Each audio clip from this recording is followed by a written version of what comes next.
অভিনেত্রী লেখেন, আমরা এমন এক সমাজে বাস করছি যেখানে মানুষ আনন্দ ভাগাভাগি করতে চায় না, বরং কারো সুখ দেখলেই কষ্ট পায়। সমর্মিতা হারিয়ে গেছে, জায়গা নিয়েছে বিচার আর হিংসা। আগে যেখানে প্রতিবেশী মানেই পরিবার, এখন সেখানে অপরিচিতর মতো আচরণ। সবচেয়ে কষ্টের বিষয় হলো আজ মানুষ মানুষকেই ভয় পায়। সবশেষ মাহি যোগ করেন, আমরা নিজেদের মতামত প্রকাশ করতে ভয় পাই, কারণ জানি শোনার বদলে কটু কথাই ফিরবে। এই কি সেই সমাজ, যে সমাজের জন্য আমরা এত সংগ্রাম করি? কোথায় হারিয়ে গেল মানুষের সরলতা, ভালোবাসা আর মানবিকতা?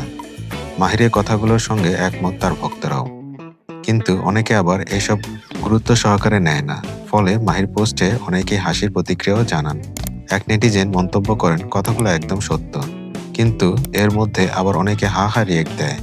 এর জবাবও দেন মাহি, লেখেন, কারণ ওদের জীবনটাই একটা হাহা।